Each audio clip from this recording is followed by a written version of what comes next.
Today, you're going to be learning how to A/B test your cold email campaigns and turn your outreach into Newtonian revolution. In more common terms, what that means is I'm going to be showing you how to take a cold email campaign that isn't printing meeting and isn't working and how to make it work. And the big difference on this video is that we're going to be actually talking about a lot of the principles and the fundamentals that make cold email campaigns work. Every time when I see someone talking about this topic on the internet, even courses and YouTube videos on Twitter and all that stuff, they're always focusing about the small specific nuance stuff, like what CTAs to test and what subject line performs the best, blah, blah, blah, blah. Yeah, those things are valuable, but those things won't actually make you good at cold email and cold outreach. They can help you improve the cold email campaign results that you're getting right now by 5, 10, 15, 20%. But by learning those things, you won't become a cold email and cold outreach expert. So we're going to also be talking about the specific things, but I'm going to be mostly focusing on the fundamentals and principles. So if you learn these things, you will be able to become an expert lead generation agency owner. You can sell your cold email services, make a lot of money, print a lot of meetings. If you're doing cold email right now, or you're looking to do cold email and you don't have the patience to sit through this 10, 15, 20 minutes video, watch on Netflix or something, I don't think this path is for you. But all of you killers who want to learn about the actual principles, this is going to be absolutely amazing. If you have never heard of me, my name is Leevi Eerola. I scaled my own lead gen agency with cold email, providing cold email services from $0 to $45,000 a month in a bit over 6 months. We run a company called Agent Velocity, where we have helped over 160 lead generation agency owners make a lot of money with cold email. We help people go to 10, 20, 30, 40, 50, 60, even $100,000 a month. So the first thing that we need to understand is when we are talking about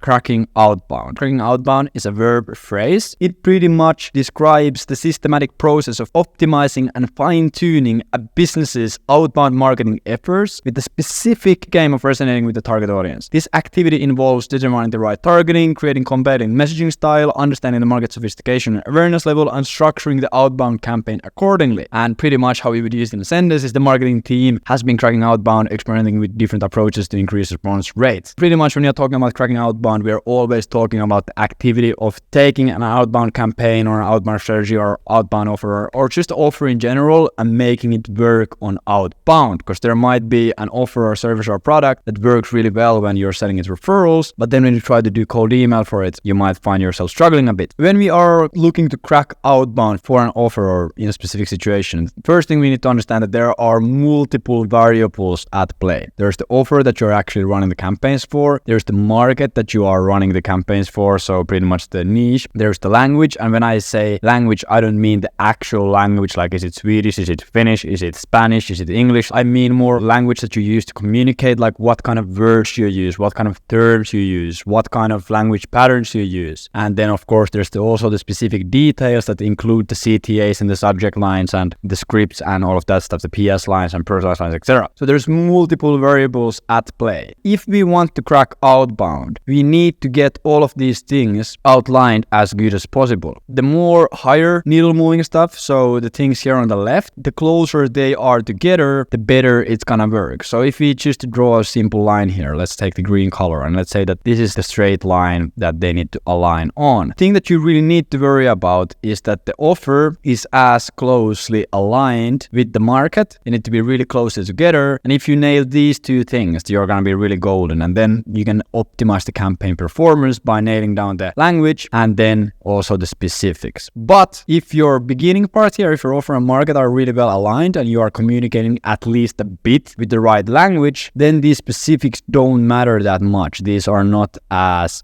big needle movers as you would think, because the big mistake that I see people make is they just change these pieces out. They first start to focus on the specifics, like what subject line they want to use, etc. So they move the specifics here, the CTAs and the subject line in the beginning, and they start aligning this first with the market, and everything is just upside down. And when you really do that, it won't work. If you have a cold email campaign that isn't really performing and you're at least an okay level cold email copywriter or campaign creator, in 99% of the cases, the problem is not actually what you see inside your email sender. So for example, usually what people do is they're like, my cold email campaign isn't working. So they open up Instant.ai and they go to their scripts and they start tweaking and they start looking at Apollo and lead scraping and all that stuff. But in 99% of the cases, that won't really fix the campaign. And that is why also I feel I need to make this video, because that's what a lot of people are telling you on the internet. They tell you the wrong things. I'm not saying that they are doing that on purpose. They just might not have realized it. For example, what might happen is someone who's really good at cold email and has a lot of cold email campaigns that are successful. They already might have probably built this successful understanding of how to align the offer and market, and they are able to already know the edge case, and they have the experience of like, okay, position the offer like this, and I'll just target this market, and I know it's gonna work, and this is what kind of language I'm gonna use. And then the only thing that they need to focus on naturally is gonna be the specifics. Then when they try to teach cold email to other people, they're gonna talk about the specifics because that's what they need to focus on. But what they are missing is that they have already nailed down these 2 or 3 first things, and they already have these things aligned by nature because they have just learned it so well, and that's why the people who learn from them don't get results. This is why it's really important to understand the alignment order, and you need to understand what things really need to be aligned to get results and what things don't matter as much as you think they do. Once again, you might have a cold email campaign that isn't working. You're not booking meetings. You have a 0.003% booking rate. You're not really getting positive replies. What most people do, they ask someone, they're like, okay, yo bro, like how do I make cold emails work? Like how do you do A/B testing on cold email? And then the person tells them that, yeah, you just need to be testing. Just A/B test, just A/B test, A/B test, without no actual specific context. Then the person who's trying to make the cold email campaign like, okay, I need to test. So they write 10 different emails with different CTAs and different subject line and different angles and different offers and different case studies and different follow-up sequences and different lead lists and different lead sources, and they do a bunch of different variations, and then they just take it and they just throw it on the wall and they just cross their finger and they hope that they are gonna find a diamond that way. And in some cases, yeah, you can find a winner, but it's not a predictable system because you're not doing it in a predictable manner. That is just fundamentally wrong. When you're testing, you need to be testing systematically. If you look at Isaac Newton here, no, Isaac Newton was a extremely smart, successful, good scientist. And when you are really approaching cold email like scientists approach their testing, you of course want to do it really systematically. You want to exclude things, you want to include things, you want to double down on, you want to create environments where there is almost impossible to get false negatives or false positives, and you're just trying to find the truth. That is also really important when you are testing. A big mistake that I see a lot of people make is, let's say we have a cold email campaign here, boom. We have the subject line, we have the first line, we have the offer, we have a case study, then we have a CTA, and then we have a PS line. And then they're like, okay, I need to go testing. So they create different variations of this email, and they change the offer, and they also change the CTA. And this pretty much puts you in a place where you are likely to get a false positive or a false negative on your testing because you have 2 different variables. Like let's say you run 3 different variations like this. This is variation 1, and then you have variation 2 and 3. They all pretty much look the same. All have different offers and different CTAs. And let's say that variation A is a winner. Then you look at it and you're like, okay, you don't really know what is working. You're like, this offer works. When I position the offer like this, it works. But maybe it was your CTA. But you can't be 100% sure because you had 2 different variables. So you're getting a false positive on this offer. Then it might turn out that the offer doesn't work and it was actually the CTA, but you are never able to know. So you are pretty much wrong in your testing. Then you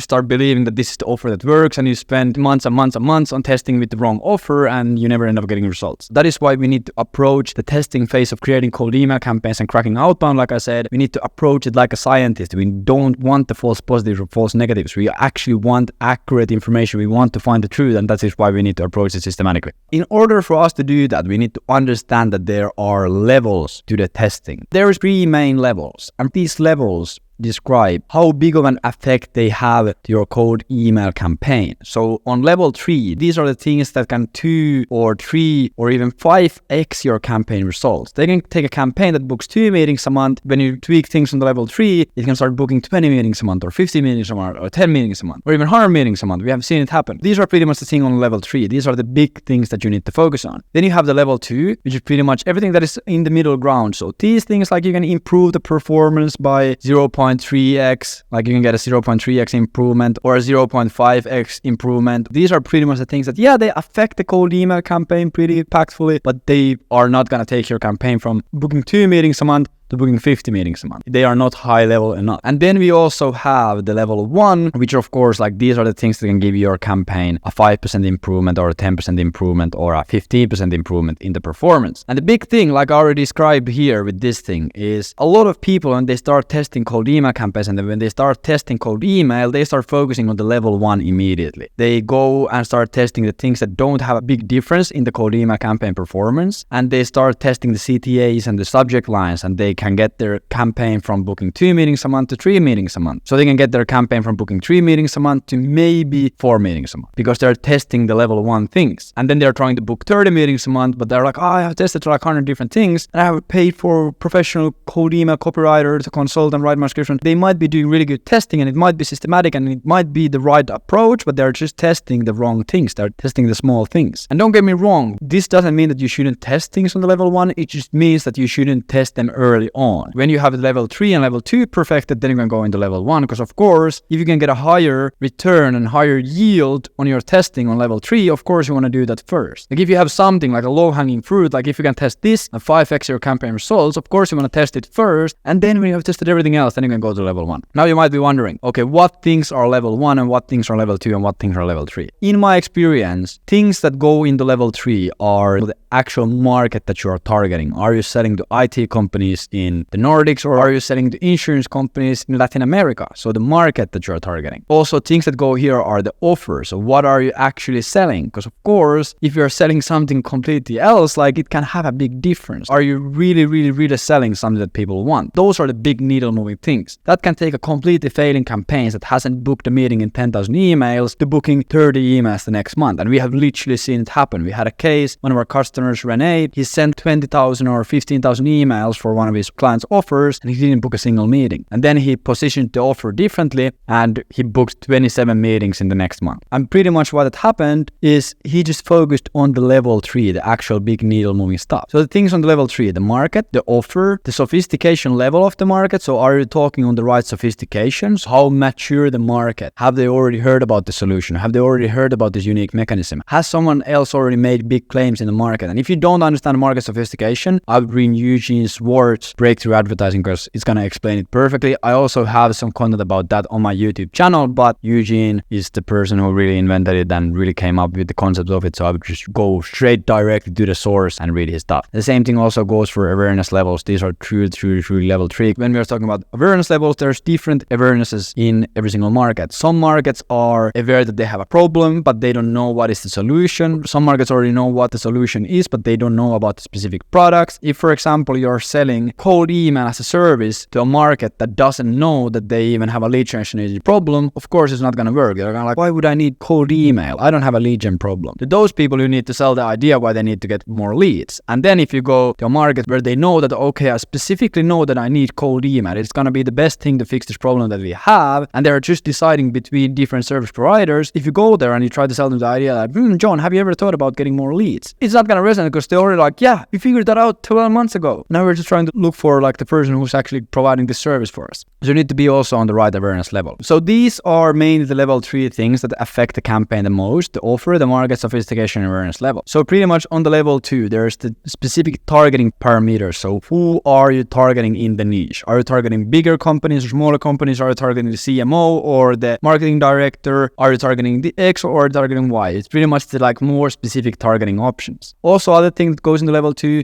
is the strategy. So what is your strategy to cracking outbound? Are you going for a Loom approach? Are you going for personalized video outreach? Are you asking directly for the call? Are you booking discoveries? Are you providing audits? So pretty much the strategy on your cold email campaigns. Then also on the level 2, there is a lead sourcing. So for example, like you might be running cold email campaigns to the e-commerce market, and you might be scraping your leads from store leads. Store leads is an absolutely amazing lead source, and you can get banger campaigns, and we see it every single day. But if you change from a store lead, which is more accessible, like if you change to another e-commerce source, let's say Charm or something, I don't know, something that is a bit more exclusive because it's higher priced and people don't really know about it that much, like you might be able to get your hands on some leads that haven't been reached out to as much. So that can have an impact on your campaigns. And the last thing on the level 2 is the case studies that you use and what kind of case studies you use and how you position them. Because of course, always studies delta is a big thing about your market. You're able to get good results without case studies and without testing the case studies. But if you're able to figure out what case study is the most relevant to the market and what kind of case study positioning the market resonates with, it can have a pretty good increase. You can increase your campaigns by 30%, 50%, maybe even 2x the results that you're getting. And then the last thing, level 1 that most people are focusing on immediately are the things like the call to action. What call to action are you using? Or what PS line are you using? Or what kind of subject line do you have on your campaigns? Or how how is your follow-up structured? People asking me like, yo, like, should I use AI generated first lines? How do I do first lines? It can have an effect, like you can maybe boost the performance of your campaigns by 5%, but if it's gonna take you hours every single day to generate the first lines, I would just use that time on testing something on the level 2 or level 3. Of course, ideally things on the level 3, because that's gonna actually get you the yield that you're looking for. That is the thing that you really need to understand when you're approaching testing, that there are different priorities. There's like, okay, first, of course, we want to test the things on level 3, and then when we feel that we have got a really good resonance on level 3 and we have really aligned the things on level 3, then we can move on to things that are on level 2. And then we have really figured out what things work really well on level 2. Then finally we can go into the level 1 thing. But don't start testing the things on level 1 until you have tested everything on level 2 and level 3. Just by taking that approach in your cold email campaigns, you're able to get way better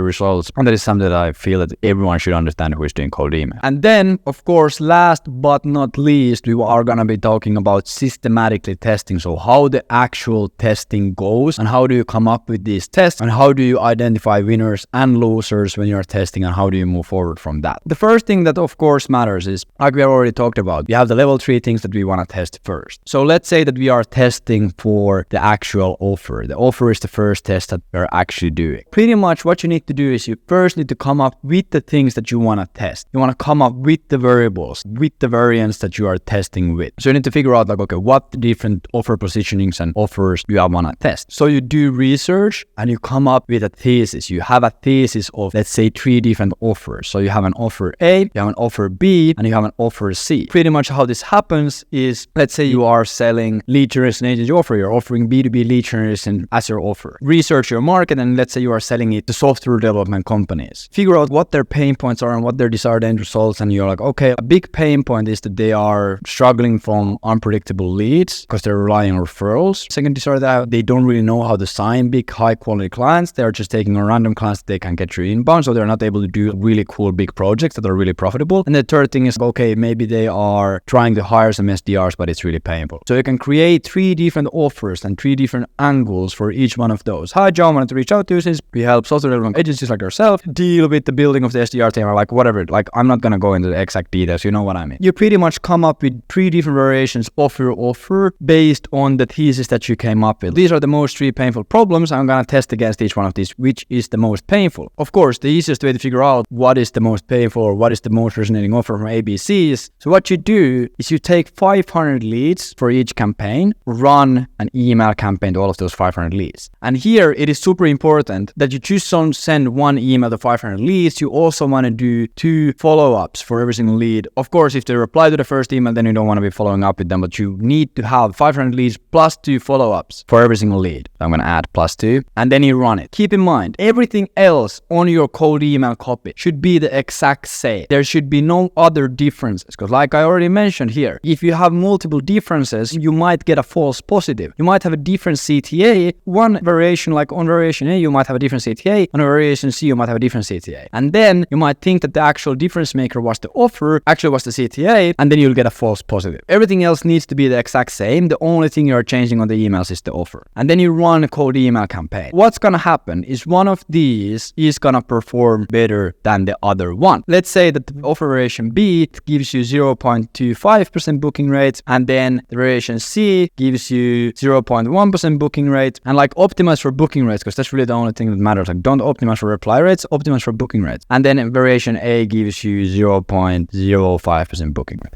If for some case, each one of these performs equally as bad, let's say each one of these gets 0.1% booking rate, then like, it just means that you were wrong. Then none of these really resonate. One of these should be resonating better. So let's say the variation B performs better and it hits 0.25% booking rate. Like, okay, boom, we have a winner on the offer section. But remember, there are other things to test also on the level 3. So then we want to test another thing. And let's say we want to test the actual market we are targeting. We want to hit a few different other markets. Then we again come up with 3 different tests based on this. We are going to use the exact same offer, and then you just come up with other tests with the same offer. A, B, C. So we're going to use the same offer positioning, but you're going to test it to 3 other markets. And then again, you do the 500 leads plus 2 follow-ups with the variation. And then you're going to hit, let's say the A gives you 0.33% booking rates, and then the B gives you 0.25. It's the same exact one that you already had. And then the C gives you 0.1% booking rate. It performs performs first. Okay, boom, we again have a winner. So then you just repeat this and you go through these levels. And okay, next thing I'm gonna test is I'm gonna target a different sophistication level in my messaging. So then you create 3 different variations again. So you create A, B, and C, and the difference between these: on A you are targeting a sophistication level 2, so you're just like focusing on making a big claim. Then on B you're really focusing on your unique mechanism, and then on C you're really focusing on identification, or like trying to see like, okay, how sophisticated the market is. And let's say that the market is on the sophistication level 3 and it performs the better, it resonates the most, and you get 0.5% booking rate. And sometimes there might not be a big difference, but we just want to go through this in order because maybe you already had the right sophistication level here when you started out, but you just want to test it. You just want to see, could I make it better by testing something on the level 3. This is pretty much how you go through it. So you go through these tests in order. You don't test multiple things at once, and you go from level 3 to level 2 to level 1. So you don't suddenly start testing the CTA here because you have more higher leverage things to test. And this is how you systematically test through these things. You need to have a specific goal in mind. You come up with a thesis. Okay, my thesis is that this market can either be sophistication level 3, 4, or 5. I'm gonna test which one resonates better so I'll know what sophistication level it most likely is. You come up with a thesis. This is what we are gonna test. This is how I know that I'm gonna be right if the campaign performs better. And then you test it, look at the results. So like, okay, this was the actual variation that worked the best, so this is the result. You can take a Google Doc and you write sophistication level 5 performed the best. Boom, amazing. And then you go into the next one. Next thesis that I'm gonna come with is I think that they are already problem aware but they are not solution aware. So I'm gonna angle my email to that. And okay, the next thesis is like, okay, I think that this strategy is gonna perform better than this strategy because of X, Y, and Z. There always needs to be a reason behind why you think so. Okay, I think that if I give them a valuable Google document, it's gonna perform better than just asking for a call because there's too much friction and this market commonly is a bit hesitant. We need to win over their trust first, for example. There's other competition or whatever it might be. You come up with this. I think that this strategy is gonna work better than this other one. And then you test it and you see if it wins. And boom, you have tested the strategy. Second thing, okay, I think that this lead source is gonna work better because X, Y, and Z. And then you test, run one campaign with this lead source and run one campaign with this lead source. And you don't change the already working and tested components. If you have found out that the B offer positioning performs the best, you don't suddenly start using a different offer positioning here. You always keep what is working and you're trying to figure out the things that are not working and trying to make them better. And then when you have gone through every one of these, if you have done it correctly, you're going to be ripping crazy campaigns. If you have gone through all of these and you are still not ripping qualified calls at 0.5,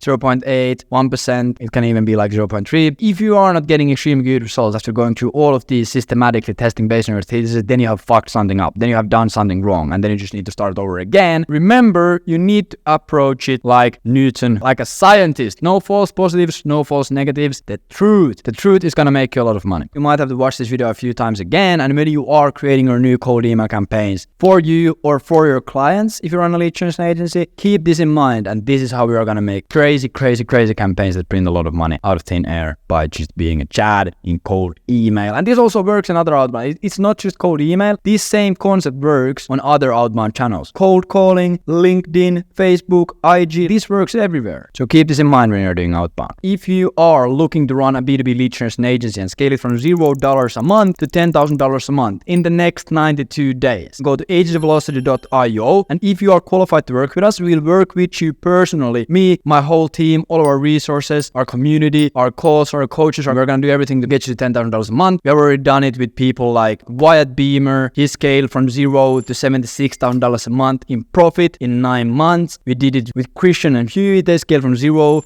to $25,000 a month in 91 days. We did it with Michael Choi. He scaled from $0 to $20,000 a month in 4 months. We did it with Oliver Scarnild. He scaled from $0 to 35,000 euros a month in 18 weeks. We did it with a bunch of other people. And we are getting a bunch of great results, as you can see here. Boom, boom, boom, boom, boom.